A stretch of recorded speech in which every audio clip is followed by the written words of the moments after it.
کاشانِ بصیرت کا YouTube channel. کتاب کا نام ہے فلسفہ حجاب، جس کے رائٹر ہیں شہید مرتضیٰ مطہری قبلہ، اور اس کتاب کو پڑھتے ہوئے یہ ہے پارٹ نمبر 11، جبکہ ہم پیج نمبر 120 پر ہیں. ہم نے اس کے کچھ حصہ پچھلی آڈیو میں پڑھ لیا تھا. اس پارٹ میں سے میں اس کا لاسٹ پیراگراف پڑھتی ہوں تاکہ پھر جب ہم آگے چلیں تو ہمیں کنٹینویشن ہو جائے گی ہماری. لکھا ہم نے پڑھا تھا کہ بہت سے مقامات پر جہاں براہ راست پردے یا نگاہ کے جواز اور عدم جواز کی گفتگو ہے، ہم دیکھتے ہیں کہ سائلین اور پیشوایان دین کے درمیان صرف بالوں ہی کا مسئلہ زیر بحث آتا ہے اور چہرے کے متعلق کوئی گفتگو نہیں ہوتی. گویا چہرہ اور کلائیوں تک دونوں ہاتھ پردے کے حدود سے مستثنیٰ ہیں. ذیل میں ہم اس سے متعلق چند نمونے پیش کرتے ہیں. یہاں تک ہم نے پڑھا تھا. اب ہم آج کی آڈیو کا باقاعدہ آغاز کرتے ہیں. چند نمونوں کا ذکر ہے. نمبر 1، سالی کے باب میں سین الف لام چھوٹی ہے. اب یہاں پہ عربی میں لکھا ہوا ہے پیراگراف، جس میں نیچے اس کا ترجمہ ہم مل کے پڑھتے ہیں. لکھا ہے امام رضا علیہ السلام کے عالی قدر صحابی احمد بن ابی نصر بزنتی فرماتے ہیں کہ میں نے امام رضا علیہ السلام سے پوچھا کہ کیا مرد کے لیے یہ جائز ہے کہ اپنی سالی کے بالوں پر نگاہ ڈالے؟ سوالیہ نشان. تو آپ نے فرمایا نہیں، مگر یہ کہ وہ سن رسیدہ ہو. میں نے عرض کیا پھر سالی اور غیر عورت اس مسئلے میں ایک ہیں؟ ہم آ گئے ہیں سامعین پیج نمبر 121 پہ. تو لکھا ہے کہ آپ نے فرمایا کہ ہاں، میں نے پوچھا کہ میں اس سن رسیدہ عورت کو کن حدود میں دیکھ سکتا ہوں؟ آپ نے فرمایا کہ تم اس کے بالوں اور کلائی تک ہاتھوں کو دیکھ سکتے ہو. حوالہ ہے وسائل جلد نمبر 3 صفحہ نمبر 25. اب اس کے بعد لکھا ہے کہ ملاحظہ فرمائیے کہ اس روایت کے پہلے سوال اور امام علیہ السلام کے آخری جواب میں جو چیز مشترک ہے وہ بال ہیں، چہرہ نہیں. اس سے یہ بات اچھی طرح واضح ہو جاتی ہے کہ چہرے کا مستثنیٰ ہونا دونوں کے نزدیک غیر متنازع رہا ہے، اور ہرگز یہ احتمال پیدا نہیں ہوتا کہ مثلاً سن رسیدہ عورتوں کے باب میں آپ ان کے بالوں اور انگلیوں سے کلائی تک کے حصے کو دیکھ سکتے ہیں لیکن چہرے کو نہیں دیکھ سکتے، حالانکہ حدود نگاہ کے جواب میں چہرے کا تذکرہ نہیں ہوا. اچھا، اگلا لکھا ہے، پہلا تو ہم نے پڑھا تھا الف تھا، 1 نہیں تھا، وہ جو الف تھا سالی کے باب میں. اب بے ہے. آئیے اب ہم بے کے حوالے سے پڑھتے ہیں، کیونکہ بے میں جو ہیڈنگ ہے وہ ہے کمسن کے باب میں.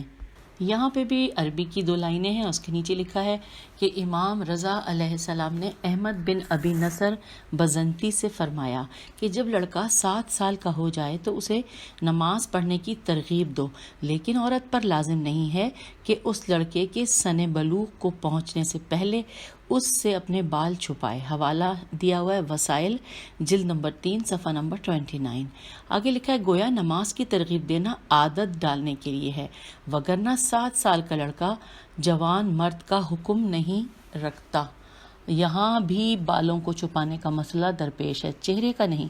اسی مضمون سے متعلق دیگر روایتیں کثرت سے کتب حدیث میں موجود ہیں.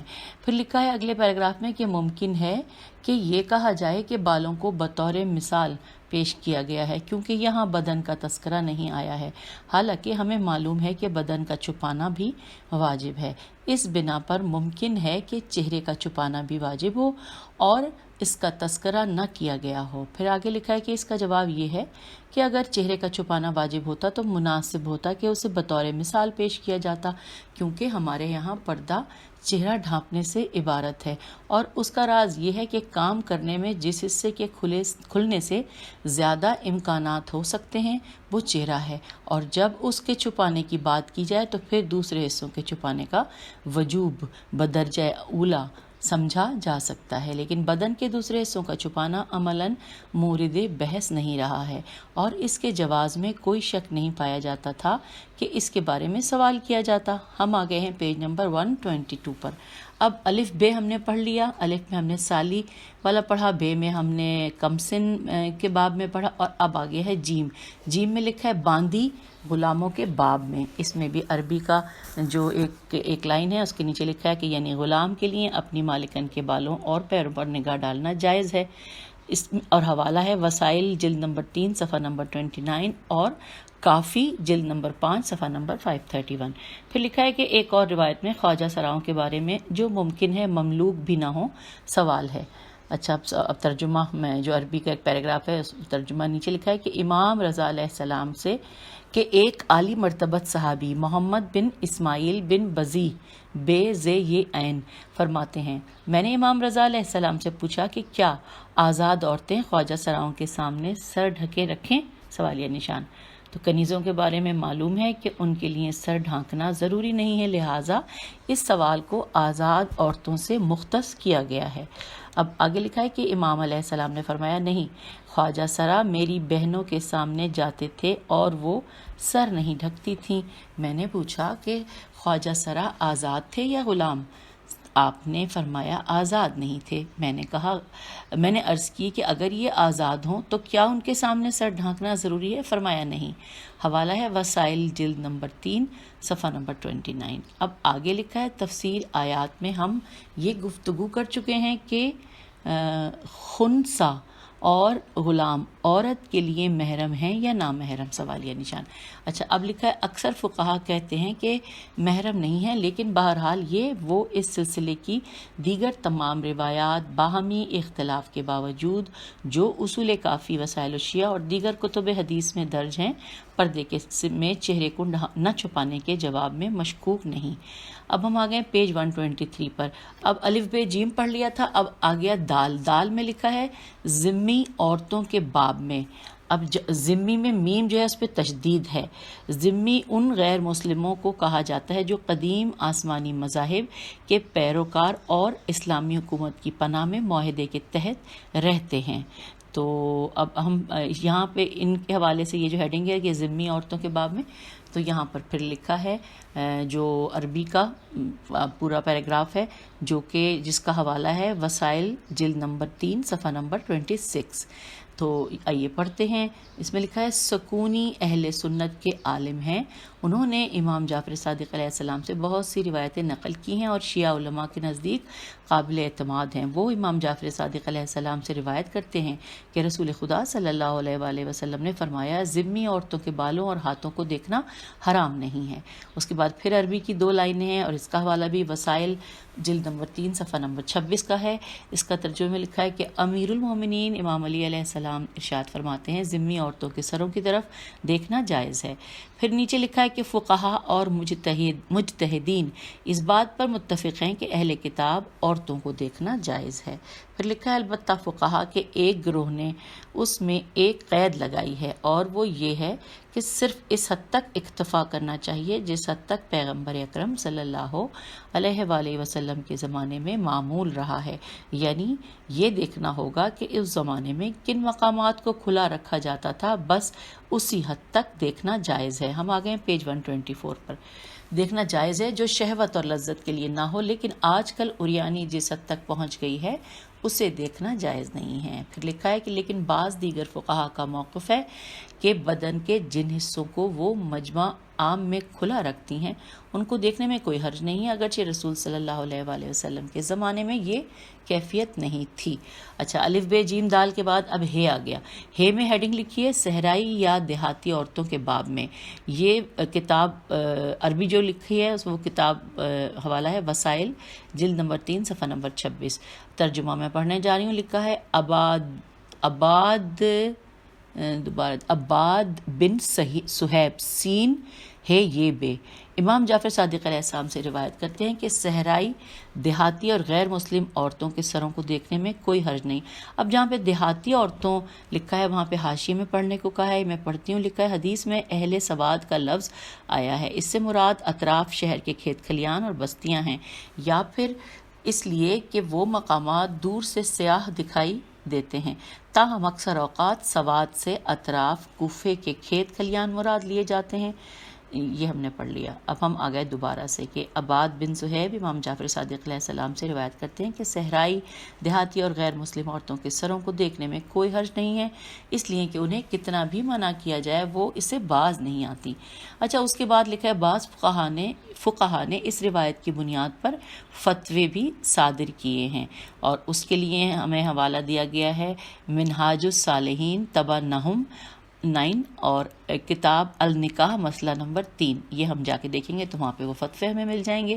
لکھا ہے مرحوم آیت اللہ سید عبدالہادی شیرازی سے نقل ہوا ہے کہ انہوں نے اس حکم کو ان شہری عورتوں کے بارے میں بھی عمومیت دی ہے جس پر نصیحت کا کوئی اثر نہیں ہوتا۔ بعض دوسرے معاصر فقہا اور مراجع تقلید نے بھی اسی قسم کا فتویٰ صادر کیا اور وہ اس عدم قبول نصیحت کو دلیل قرار دیتے ہیں جسے مذکورہ حدیث میں پیش کیا گیا ہے۔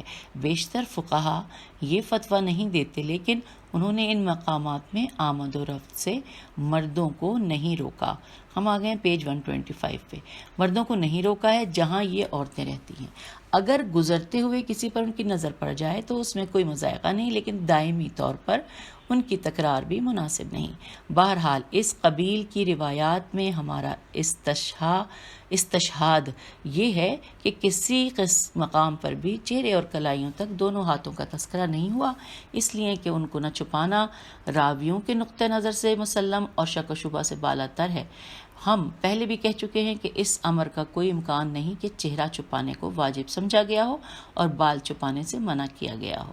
اب نیچے لکھا ہے کہ چہرے اور کلائی تک دونوں ہاتھوں کا کھلا رکھنا ان پر جواز نظر کی دلیل نہیں ہے، بلکہ جو جواز نظر چہرے اور ہاتھوں کو چھپائے رکھنے کے واجب نہ ہونے پر دلیل ہے۔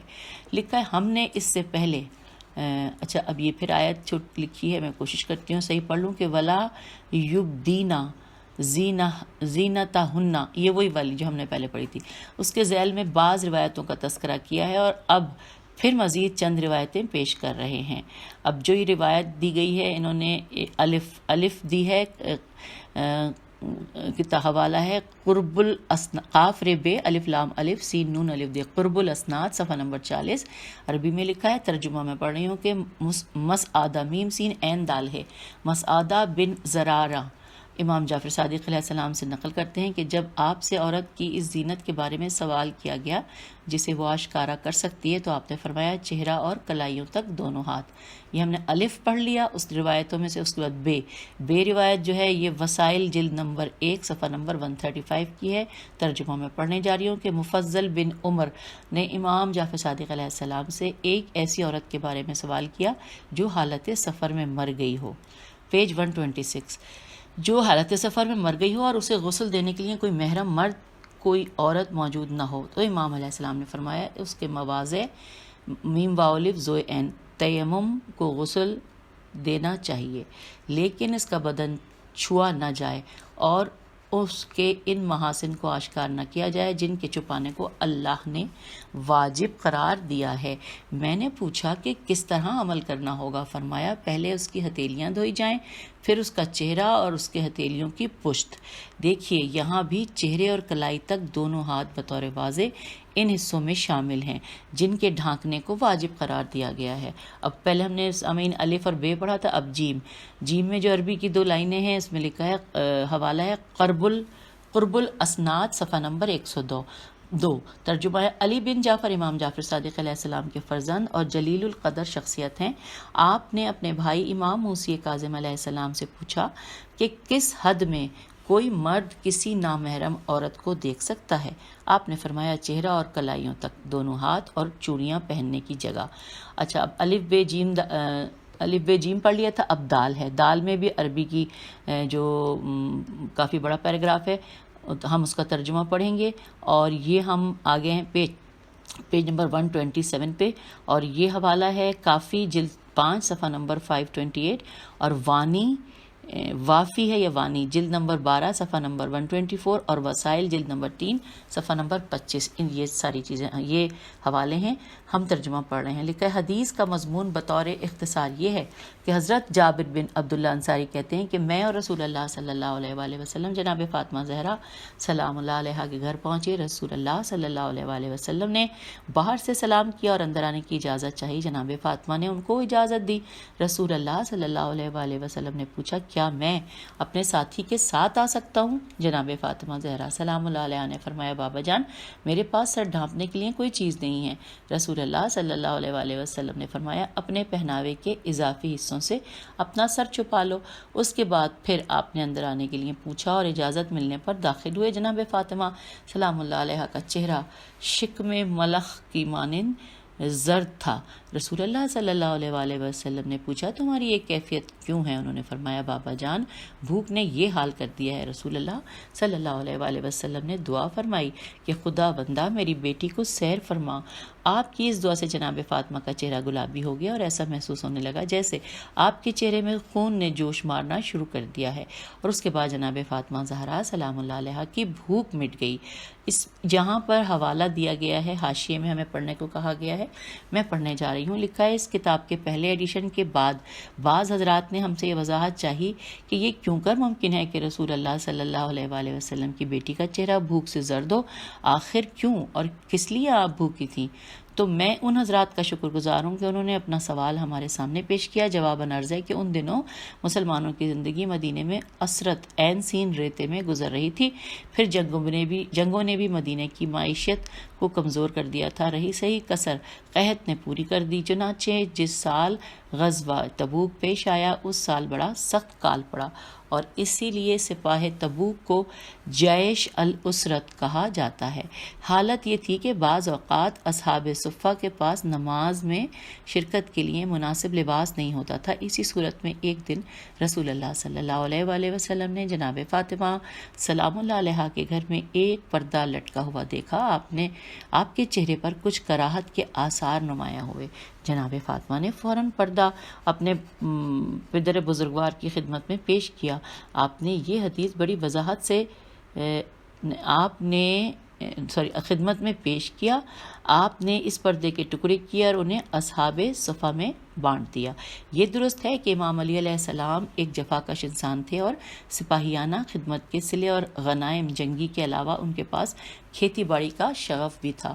کبھی کبھی دوسروں کی باغبانی سے بھی تحصیل معاش کیا کرتے تھے، لیکن امام علی علیہ السلام اور جناب فاطمہ زہرا سلام اللہ علیہ ایسے افراد نہیں تھے کہ جو خود سیر ہوں اور اطراف کے لوگ بھوکے رہیں۔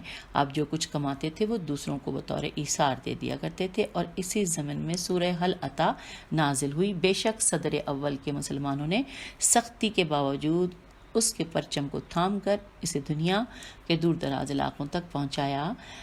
رسول اللہ صلی اللہ علیہ وآلہ وسلم کے گھرانے کی بھوک کسی نقص کا باعث نہیں، بلکہ یہ ایک افتخار ہے جو ان کی پیشانیوں پر رہا ہے۔ تو یہ ہم نے سب کچھ حاشیے میں پڑھ لیا، اور اب ہم دوبارہ سے اگلے صفحے کی طرف ہمیں جانا ہے، جہاں پہ ہم نے حاشیے میں یہاں سے گئے تھے کہ جب رسول اللہ نے دعا کی تو پھر جناب فاطمہ کی بھوک مٹ گئی اور ان کا چہرہ سرخ ہو گیا، گلابی ہو گیا۔ اب ہم آ گئے ہیں پیج 128 پر۔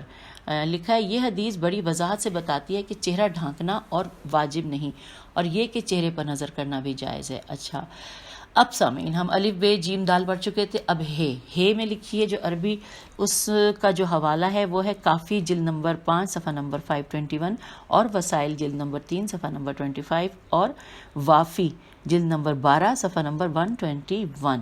اچھا جی، اس عربی کا ہم ترجمہ پڑھنے جا رہے ہیں۔ لکھا ہے فضیل بن یسار کہتے ہیں کہ میں نے امام جعفر صادق علیہ السلام سے پوچھا کہ کیا عورت کے بازو بھی ان مقامات میں سے ہیں جنہیں غیر محرم سے چھپانا ضروری ہے؟ آپ نے فرمایا ہاں، چادر کے نیچے جو شے قرار پائے اسے چھپانا چاہیے، اور اس میں کلائی کے اوپر کا حصہ بھی شامل ہے۔ تو سامعین یہ ہم نے الف بے جیم دال ہے سارے پڑھ لیے۔ اب اس کے بعد اگلا پوائنٹ ہے کہ وہ روایتیں جو احرام میں عورتوں کے چہرے کی پوشیدگی کو حرام قرار دیتی ہیں، آئیے پڑھتے ہیں۔ لکھا ہے یہ بات کہنا دور از عقل ہے کہ حالت احرام کے علاوہ چہرے کا کھلا رہنا محرمات میں سے ہے، اور یہ کیفیت صرف حالت احرام میں واجب ہے۔ یہ بات قابل غور ہے کہ مناسک عمرہ یا حج میں عورت مرد و زن کے ہجوم میں موجود ہوتی ہے، اور اگر مردوں سے چہرے کا چھپانا ضروری ہوتا تو یہاں اس کی رعایت ضروری تھی۔ ہم آگئے پیج 129 پہ۔ اس کے علاوہ ایک اور روایت میں ہے کہ امام محمد باقر علیہ السلام نے حالت احرام میں ایک عورت کو پنکھے سے اپنا چہرہ چھپاتے ہوئے دیکھا تو آپ نے خود اپنے ہاتھ کی چھڑی سے پنکھا اس کے چہرے سے دور کیا۔ اب یہاں پر اگلا پیراگراف ہم جا رہے ہیں، لکھا ہے بعض روایتوں سے یہ بات سمجھ میں آتی ہے کہ حالت احرام میں عورت کا کھلا چہرہ مرد کے کھلے سر کی طرح ایک مقصد کا حامل ہے، اور وہ یہ ہے کہ عورت اور مرد دونوں موسم کی گرمی اور سردی کی تکلیف برداشت کریں۔ ایک حدیث میں ہے کہ ایک عورت حالت احرام میں نقاب اوڑھے ہوئے تھی۔ امام محمد باقر علیہ السلام نے فرمایا اپنے چہرے سے نقاب ہٹا لو، کیونکہ نقاب تمہارے چہرے کی حالت کو متغیر ہونے نہیں دیتا، یعنی دھوپ تمہارے چہرے پر اثر انداز ہونی چاہیے۔ اگلے پیراگراف میں لکھا ہے پس مرد کے کھلے سر اور عورت کے کھلے چہرے کا مقصد یہ ہے کہ ان آسائشوں میں کمی واقع ہو جن میں وہ عام حالات میں رہتے تھے، لیکن چونکہ شارع شین الف ر عین شارع مقدس یہ چاہتے تھے کہ پردے کا قانون برقرار رہے، اس لیے انہوں نے عورت کو یہ حکم نہیں دیا کہ وہ اپنا سر کھلا رکھے، بلکہ صرف چہرے کے کھلا رکھنے کو کہا۔ اور اگر شارع شین الف ر عین حالت احرام میں پردے سے صرف نظر کرنا چاہتے تو ممکن تھا کہ وہ عورت کے لیے بھی سر کی برہنگی کو لازم قرار دیتے۔ فقہا میں سے ہرگز کسی نے یہ نہیں کہا کہ شارع کا مقصد یہ ہے کہ حالت احرام میں پردے سے متعلق استثناء کو ملحوظ رکھا جائے۔ اگلا پیراگراف ہے کہ جن روایات اور قرآن کا ہم نے اس باب میں تذکرہ کیا ہے، اس سلسلے میں تاریخ اسلام اور شیعہ سنی مکاتب فکر میں بڑی کثرت سے ناقابل انکار دلیلیں اور روایتیں موجود ہیں۔ ہم نے مشت از خردارے، یہ شاید فارسی کا ورڈ ہے، میم شین تے بڑھیے الف زے خیر دال الف رے بڑھیے کہ مصداق صرف چند روایتیں بطور نمونہ پیش کی ہیں، کیونکہ تمام دلائل اور روایات کو نقل کرنے کے لیے ایک مستقل کتاب درکار ہوگی۔ اچھا سامعین، اب اگلی ہیڈنگ جو ہم جس کی طرف جا رہے ہیں وہ ہیڈنگ لکھی ہے کہ مخالف دلائل، یہ بڑا بڑا لکھا ہوا ہے مخالف دلائل۔ آئیے پڑھتے ہیں۔ چہرے اور کلائیوں تک دونوں ہاتھ چھپانے کے وجوب میں مندرجہ ذیل دلائل کا سہارا لیا گیا ہے۔ اچھا، اب جو دلائل آ رہے ہیں وہ ہم پڑھیں گے، اور ہم آگئے ہیں سب پیج نمبر 130 پہ۔ سب سے پہلا دلیل لکھی ہے مسلمانوں کی سیرت۔ لکھا ہے یہ ٹھیک ہے کہ ظاہر آیات اور روایات چہرے اور کلائی تک ہاتھ چھپانے کو ضروری قرار نہیں دیتی، لیکن اس سے انکار بھی نہیں کیا جا سکتا کہ دیندار افراد کی سیرت اس کے برخلاف رہی ہے۔ سیرت کوئی ایسی چیز نہیں ہے کہ جس سے آسانی کے ساتھ چشم پوشی کی جا سکے۔ اگر حقیقتاً مسلمانوں کی سیرت صدر اسلام سے آج تک ایک تسلسل کے ساتھ یہ رہی ہو کہ چہرے اور کلائیوں تک ہاتھوں کو چھپایا جائے، تو یہ ایک واضح دلیل ہوگی کہ مسلمانوں نے اسے جناب رسالت مآب صلی اللہ علیہ وآلہ وسلم اور ائمہ طاہرین اطہار علیہم السلام سے سیکھا ہے۔ اصطلاحاً کہا جاتا ہے کہ مسلمانوں کی استمراری سیرت رسول اکرم صلی اللہ علیہ وآلہ وسلم کی سیرت طیبہ کی آئینہ دار ہے، اور سیرت پیغمبر یقیناً حجت ہے۔ بہت سے موقعوں پر فقہائے اسلامی احکام ثابت کرنے کے لیے اس طریقے سے استدلال کرتے ہیں جو مسلمانوں میں رائج چلا آ رہا ہے۔ مثلاً داڑھی منڈانے کے متعلق کہتے ہیں کہ اس کے حرام ہونے کی سب سے مضبوط دلیل یہ ہے کہ ہمیشہ سے مسلمانوں کا طریقہ یہ رہا ہے کہ وہ داڑھی نہیں منڈاتے۔ اس پر یہ بحث اٹھی کہ داڑھی نہ منڈانے کا جو طریقہ مسلمانوں میں رائج ہے، اس سے یہ نتیجہ تو نکالا جا سکتا ہے کہ داڑھی رکھنا حرام نہیں ہے، لیکن یہ نتیجہ نہیں نکلتا کہ داڑھی رکھنا واجب ہے، کیونکہ ہو سکتا ہے کہ مستحب یا مباح ہو۔ چہرے اور ہاتھوں کو چھپانے کے بارے میں بھی مسلمانوں کے طریقے سے استدلال کیا گیا ہے۔ اس استدلال کے جواب میں جس تاریخی اور اجتماعی نقطے پر توجہ دینا ضروری ہے وہ یہ ہے کہ اگرچہ عربوں میں پردہ رائج نہیں تھا اور اسلام نے اسے رواج دیا، تاہم یہ غیر عرب قوموں میں سخت ترین صورت میں رائج تھا۔ اگلا پیراگراف ہے کہ قدیم ایران میں یہودیوں اور یہودی افکار کی پیروی کرنے والی قوموں کے درمیان پردہ اسلامی نقطہ نظر سے کہیں زیادہ سخت اور شدید تھا۔ ان قوموں میں چہرہ اور کلائیوں تک دونوں ہاتھ بھی چھپائے جاتے تھے، بلکہ بعض قوموں میں چہرے اور زیبائش تو درکنار خود عورت کو ہی مردوں کے سامنے نہیں آنے دیا جاتا تھا۔ گو اسلام نے چہرے اور کلائیوں تک ہاتھ کو چھپانے کو واجب قرار نہیں دیا، لیکن اسے حرام بھی نہیں کر دانا۔ یعنی اسلام نے نہ تو چہرہ چھپانے کی مخالفت کی ہے اور نہ ہی اسے کھلا رکھنے کو واجب جانا ہے۔ ہم آ گئے ہیں پیج 131 پہ۔ چنانچہ وہ غیر عرب قومیں جو مسلمان ہوئیں اور اپنی دیرینہ روایات پر چلتی رہیں، اسلام نے حالت احرام کے علاوہ چہرے کو چھپانے کی کبھی مخالفت نہیں کی، بلکہ جس طرح ہم پہلے عرض کر چکے ہیں کہ چہرے اور کلائیوں تک ہاتھوں کا استثناء محض ایک سہولت اور ایک اجازت ہے۔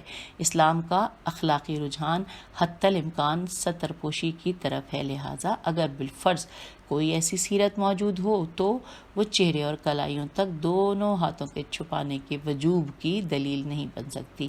اگلا پیراگراف ہے کہ اس کے علاوہ وہ ایسا کوئی طریقہ حضرت رسول صلی اللہ علیہ وآلہ وسلم، اصحاب رسول اور ائمہ اطہار علیہ السلام کے زمانے میں موجود نہیں تھا۔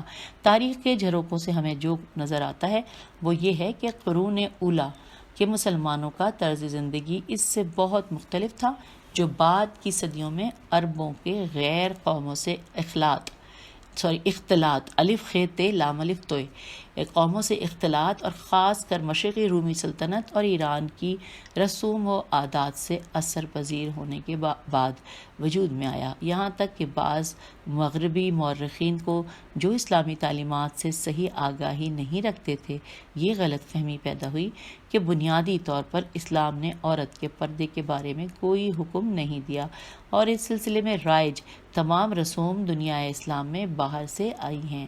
ہم اس کتاب کی شروعات میں ان مغربی مورخین کے اقوال نقل کر چکے ہیں۔ یہ ضرور ہے کہ جیسا کہ ہم پہلے کہہ چکے ہیں کہ ان مغربی مورخین کے خیالات بالکل لغو ہیں، لام غین واو لغو ہیں۔ اسلام نے عورت کو بدن ڈھانپنے کے بارے میں تاکیدی احکام دیے ہیں اور اس بارے میں ایک خاص فلسفہ ہے۔ اور اب ہم اگلے پیراگراف پہ آ گئے ہیں۔ پس اولاً تو مسلمانوں میں اس طرح کی عادت جاریہ کا کوئی وجود ہی نہیں رہا ہے، اور بالفرض اگر ایسی سیرت مسلمانوں کے درمیان رہی بھی ہے تو ہمیں یہ دیکھنا ہے کہ ائمہ معصومین علیہ السلام کا عمل کیا تھا۔ کیا یہ طریقہ ان کی سیرت سے ہم آہنگ ہے؟ سوالیہ نشان۔ حالانکہ یہ صورت نہیں ہے، بلکہ بعض متذکرہ روایات سے یہ بات سامنے آتی ہے کہ معصومین علیہ السلام کا عمل بھی موجودہ صدی کے مسلمانوں کے طرز عمل سے مختلف تھا۔ اگلا پیراگراف ہے کہ مسلمانوں کی سیرت سے تمسک کے لیے ایک گہرے تاریخی جائزے کی ضرورت ہے۔ قوموں کے کردار اور عمل میں ہزاروں تدریجی تغیرات رونما ہوتے ہیں، لیکن چونکہ یہ کسی جوش و خروش کے حامل نہیں ہوتے، اس لیے تاریخ انہیں اپنے دامن میں نہیں لیتی اور ان کے بارے میں سکوت اختیار کرتی ہے۔ مردانہ لباس کے وضع میں موجودہ صدیوں میں اتنی تبدیلیاں ہوئی ہیں کہ ان کا شمار مشکل ہے۔ ہم آگے ہیں پیج 132 پہ۔ لکھا ہے کہ سیرت مسلمین کے مطالعے کے بعد اب ہم اسے سیرت نبوی سے ماخوذ نہیں کر سکتے، اور یہ ہمارے لیے حجت نہیں ہو سکتی۔ اس کے علاوہ اگر ہمارے لیے یہ سیرت اور یہ روش جناب رسالت مآب صلی اللہ علیہ وآلہ وسلم کے دور سے ثابت بھی ہو جائے تو بھی یہ چہرہ چھپانے کے وجوب پر نہیں بلکہ صرف اس کے جواز پر دلیل ہوگی۔ آپ کی روش زیادہ سے زیادہ اس کی ارجحیت الف ر جیم ہے یہ تے ارجحیت کو ثابت کرے گی، جیسا کہ ہم ابھی عربی کار میں پڑھ رہی ہوں۔ وَأَن يَسْتَعْفِفْنَ خَيْرٌ لَهُنَّ کی تفسیر میں عرض کر چکے ہیں کہ لفظ سطر کی جتنی زیادہ رعایت کی جائے شارع کے مقصد کی زیادہ بہتر پیروی ہوگی۔ یہاں پہ شارع کی وہ اس ہجے ہے شین الف ر عین۔ لکھا ہے شہید ثانی رضوان اللہ علیہ نے مسالک میں اس مسئلے کے دلائل پر بحث کرتے ہوئے مسلمانوں کی روش اور ان کے اتفاق عمل کی گفتگو کے جواب میں لکھا ہے، یہ عربی میں ہے، نیچے لکھا ہے کہ چہرے اور کلائیوں تک دونوں ہاتھوں کے چھپائے جانے پر مسلمانوں کے اتفاق کا دعویٰ غلط ہے، اولاً اس دلیل کی بنیاد پر کہ اس اتفاق کے ساتھ ساتھ اس کی ضد بھی نقل ہوئی ہے، یعنی یہ کہا گیا ہے کہ مسلمانوں کے درمیان یہ سیرت ہمیشہ رہی ہے کہ عورتیں اپنے چہرے اور دونوں ہاتھوں کو کھلا رکھتی تھیں۔ اس سے پہلے جناب شہید ثانی نے چہرے اور دونوں ہاتھوں کو کھلا رکھنے کے حامیوں کی ایک دلیل کو اس طرح بیان کیا ہے، یہ عربی میں لکھے ہیں 2 لائنیں، اس کے نیچے لکھا ہے کہ لوگوں کا عمل ہر زمانے میں یہ رہا ہے کہ عورتیں اس کیفیت کے ساتھ گھر سے باہر نکلتی تھیں کہ ان کے چہرے دکھائی دیتے تھے اور کوئی اسے قابل اعتراض نہیں سمجھتا تھا۔ یہ ہم نے ترجمہ پڑھ لیا۔ اب ہم آ گئے ہیں پیج نمبر 133 پر۔ لکھا ہے ثانیاً اگر ہم یہ فرض بھی کر لیں کہ مسلمانوں میں چہرے اور دونوں ہاتھوں کے چھپانے کا دستور رہا ہے، تب بھی یہ بات دلیل نہیں بن سکتی، اس لیے کہ سیرت اسی وقت دلیل ہو سکتی ہے جب فرمان پیغمبر صلی اللہ علیہ وآلہ وسلم بھی اس کی تائید کرتا ہو، لیکن یہاں اس سیرت کی اساس غالباً لوگوں کی حس غیرت ہے، نہ کہ حکم پیغمبر صلی اللہ علیہ وآلہ وسلم کی اطاعت، اور ظاہر بھی یہی ہوتا ہے کہ اس روش کی بنیاد لوگوں کی حس غیرت اور مردانگی پر ہے۔ یہ احتمال بھی پیدا ہوتا ہے کہ اس طرز عمل کی بنیاد پر طرز عمل کی بنیاد پردے کی افضلیت کے سبب ہے، اس لیے کہ بلا شبہ بفرض جواز ڈھانپنا نہ ڈھانپنے سے افضل ہے، ڈھانپنا نہ ڈھانپنے سے افضل ہے۔ اچھا، یہ پیراگراف اب یہاں پہ ختم ہوا، اب ہم آگے چلتے ہیں اور آگے ہم چلیں گے انشاءاللہ اگلی آڈیو میں، اگلے پارٹ میں۔ اب اجازت دیجیے، خدا حافظ، فی امان اللہ۔